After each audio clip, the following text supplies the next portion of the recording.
Hello and welcome to episode 80 of Living Well Today. I'm Angela, and today we are talking about trust and the breaking of trust and how storytelling can heal what healthcare in particular has forgotten.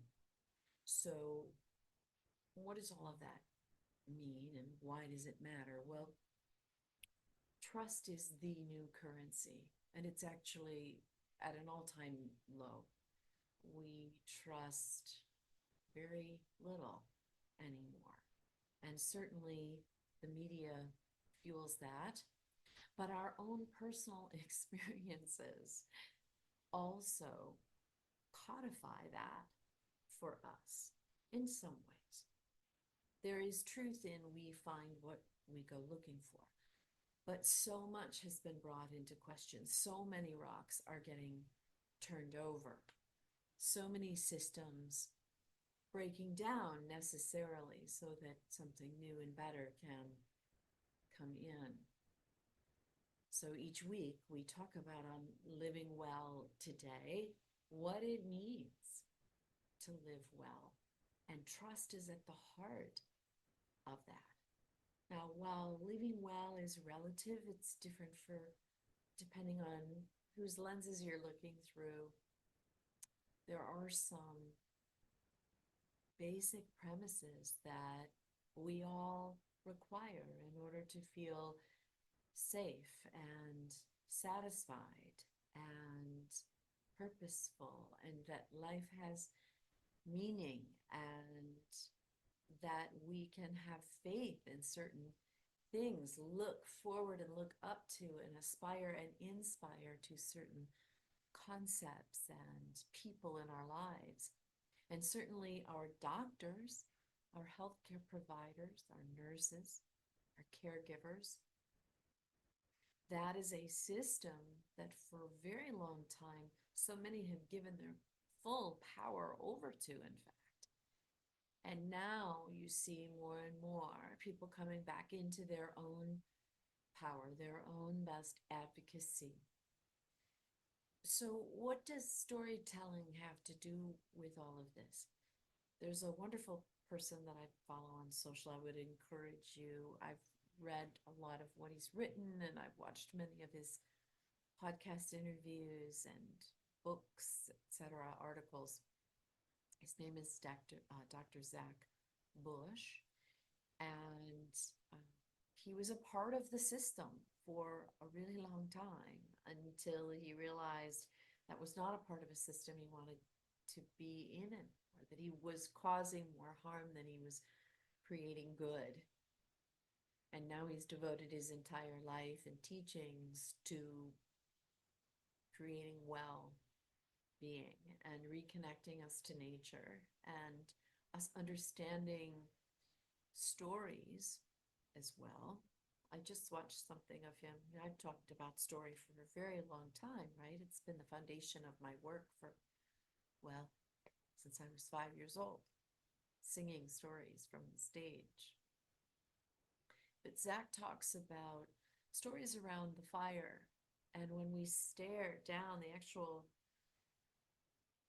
action of staring down, and they've studied this, into the fire, into the flames, um, reduces our blood pressure, affects our pulse and our chemistry in our bodies.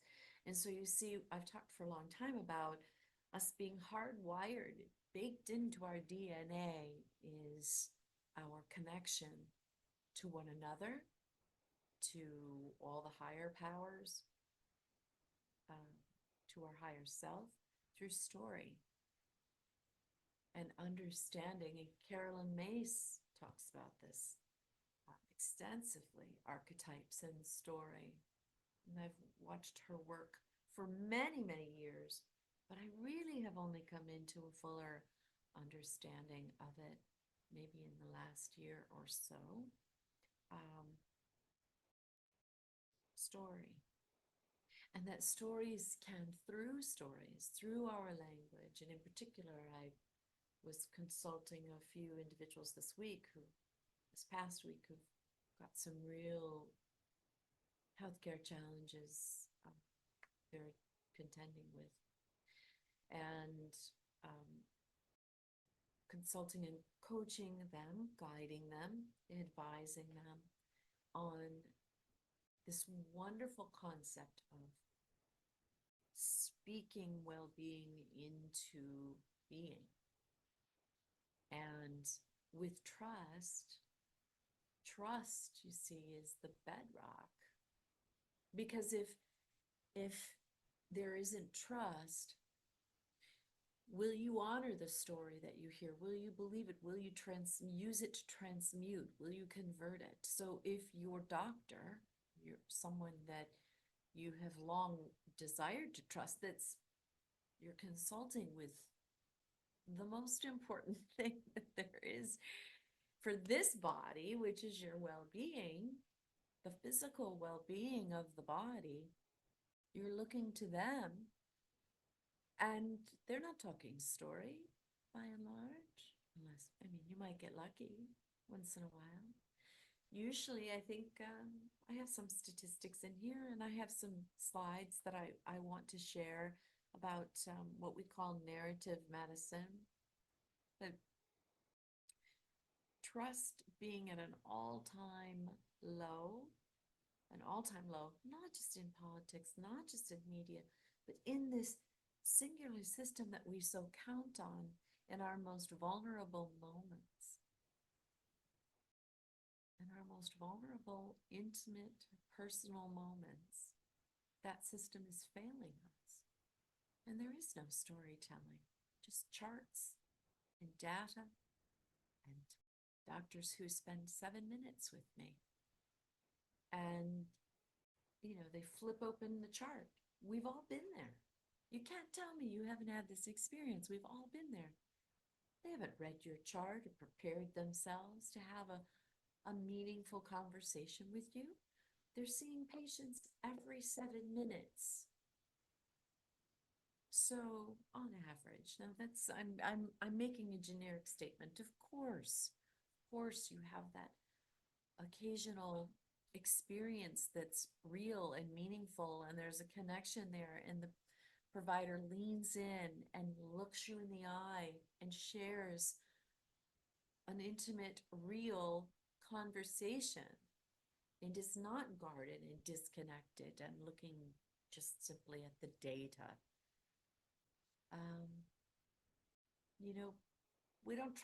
Families don't trust the bills that show up in the mail. We don't understand them. So how can we trust them? I've seen it. I've seen it in the work with the leaders that I work with, and it doesn't disappear just in one whoosh dramatic moment. It happens bit by bit, disappointment by disappointment, missed communication, choices where providers put profit before people. It happens one layer at a time, and then we're here. And they forget there's a human being. There's a human story on the other side of that chart. In fact, I'm doing, in September, I'm doing a keynote on, beyond the chart, the guardians of the story, which are the folks who take the information that the providers collect and they translate that for the purposes of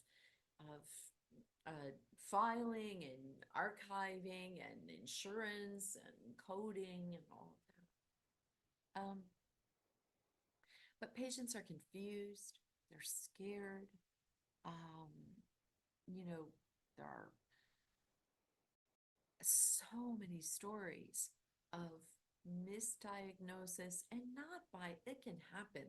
Doctors are human beings too, but out of breakdown in listening, really listening, and presence, and being accurate, and not coming from a place of burnout. Because this isn't all just putting a wrap on the doctors. I mean, the system is bigger than they are. But here's the thing, and we talk about this in Living Well today. Zach Bush, as an example, would not just accept that as rote. Like there's nothing I can do. I'm just part of this system and it is what it is and it's bigger than me. So we each are being called to be accountable, accountable for our own story, our own actions, the words we spew out into the world, the energy that we ripple across time and space. We're being called to step up and create something better. Come from a place that truly, in our essence, we already are. And that these systems and complexities have muddied the waters to the extent of just complete explosion of just the system completely exploding and breaking down. Narrative medicine is like reweaving the fabric of trust. So when I use this, narrative medicine is a fancy way of saying storytelling, really. It's like reweaving the fabric of trust. Each story is a thread, each act of listening a knot, each moment of presence a stitch. When woven with care, the net is strong enough to hold people through their hardest moments. And when enough of us start weaving, healthcare stops feeling like a machine and starts feeling like a community again. So out of Columbia University, Dr. Rita Sharon came narrative medicine. And they did a study that showed that when medical students participated in seminars that focused on narrative practices, storytelling, leaning in, presence, mindfulness, really taking extra intention and care to have a conversation and to hear the underlying story that was happening, that was being shared by the patient. Maybe they're, as an example, their mom was just diagnosed with ALS. And, here they are coming in and not feeling well. Well, do you think someone that important to you and in your inner circle diagnosed with such a serious label has an impact on you and your well-being and your energy and your immune system? Of course it does. It's all tied together. So when they focused on those narrative practices, their entire identity, how they self-reflected, how they looked at themselves, how they looked at their skills, improved significantly, highlighting how storytelling deeply strengthens how people connect, how clinicians connect, not only with themselves, with their patients, and with their purpose. So I want to ask you, if you are more present, let's just take healthcare out of it. Let's just talk human to human. If you are more present and you're not thinking what's happening this Friday, but you're really stopping to smell the roses today, I just want you don't need to know science. You don't need to know the case studies. You don't ever even have had to have watched one of my shows before. I want you to just sit and feel this in your heart. Drop out of your head and drop down into your body. Feel it in your heart. In fact, put your hand, whichever hand, left or right, put your hand on your heart right now. If you were showing up completely, fully, really in tune, listening, engaged, alert, curious, do you think your body would feel better? If you were more connected, more in tune, more curious, more present, feeling the breath enter your body, feeling the breath exit your body, thinking of how your body is doing all of these miraculous things today without you even having to think about it. It breathes, it pumps blood, it connects neurons, it does all of these. Your cells communicate the way everything operates. You don't have to think about it. It is like it is, in fact, and we won't get into quantum physics today. It's like the entire universe is happening in here. All of the mechanisms that happen to spin this planet in this solar system, in this galaxy, in this universe, they're the same functions that are happening within your body. Just as many, I think more actually, are happening in the body. And they're happening without you having to. How intelligent is your body?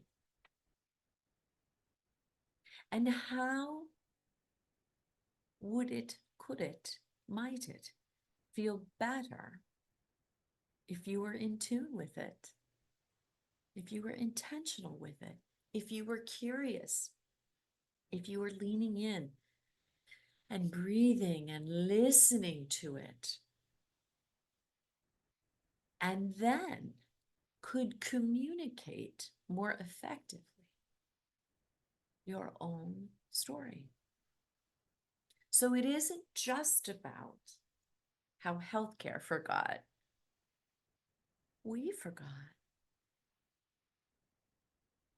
We forgot that feeling of sharing stories sitting around the campfire. We forgot the stories of our ancestors and what they learned and the beauty they shared and the celebrations they had. We forgot our very own capability to heal. And so we go into the doctors and we say, heal me, help me heal. And they can't do that. That's why cancers and different things come back again and again and over and over and over, because you remove that. They use all sorts of tools to remove that, even maybe lopping off a part of your body altogether, which is just horrendous. And it comes back. Why? In a different part of the body. Why? And what I am here to tell you is that once you lean in and listen to the stories you tell yourself, the things you've accepted as just truth for you,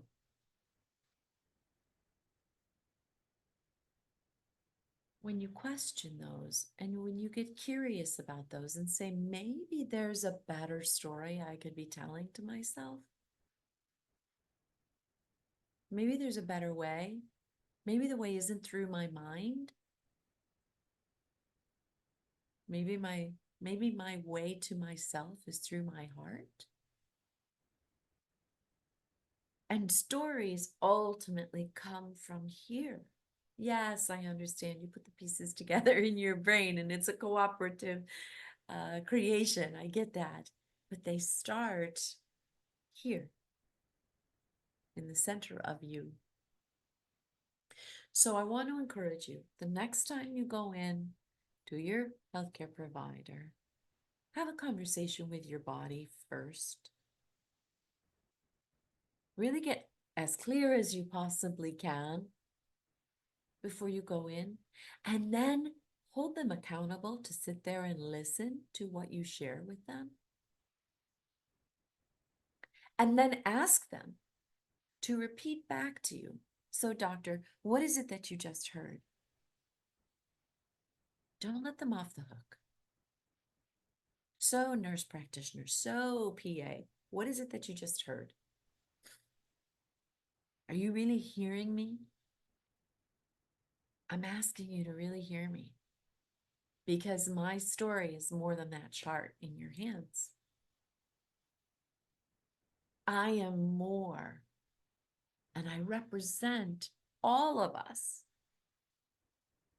who are so wanting and needing to share our story and see what kind of response you get. And if you get a response of if they are dismissive, uh, or they're flustered, they look at you like you have three heads, it's time to get a different doctor if you can. But please be your own first best advocate. Be accountable for your own well-being. And it begins by listening, begins by getting quiet and getting curious. And realizing that how you speak and the stories you create and share are a direct mirror back to you of what's really happening for you inside. And you can make a decision right here, right now. You're going to sweep away those old stories and transmute them into something that is empowering rather than disempowering. How? Instead of I am fighting this cancer, I am working with my body to heal. I am learning to understand why my body is screaming out to me for help. And I'm here and I'm listening. And we're working on this together. We're a team. Honor what's happening inside of you. All of it. It's time to listen and lean in and partner with, not fight and arm wrestle. This is the power of surrender. And as you surrender and as you are mindful and intentional of your words, that opens the door to healing. So thank you for leaning in. Thank you for getting curious, for listening. And if you are a healthcare provider, get curious about the person that's in the chart you're holding. Just ask them to share their story. What's going on? What's going on at home? What's going on at work? You know as well as I do that stress is 9 times out of 10 what's happening in the cells. Stress that leads to inflammation, stress that leads to, right? So get curious, lean in, ask the question, open the door, and be mindful of labels that you slap on people. Narrative medicine teaches us there is a more empowering way for that patient than the 7 minutes and the 7 minutes and the next and the next and the next. And there's a more empowering way that you can share time with that patient that allows for better outcome, better healing, helps sweep and transmute some of this stuff. You can play a vital role in that, in the stories they're telling themselves, you see. And the stories they're telling themselves have a direct impact on how well or not they heal. For living well today, thank you so much.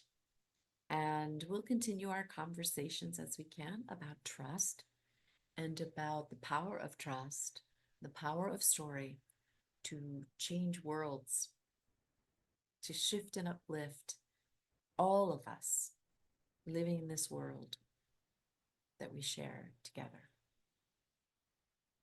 You can reach me by scheduling some time with me through my website. You can visit me on LinkedIn and reach out to me there. There's lots of ways to connect with me, and I'd love to begin the conversation with you. Let's take a look at where trust is leaking out of your practice, out of your business, and let's see how coming together and making a new promise and sharing new stories changes everything. God bless, and bye for now.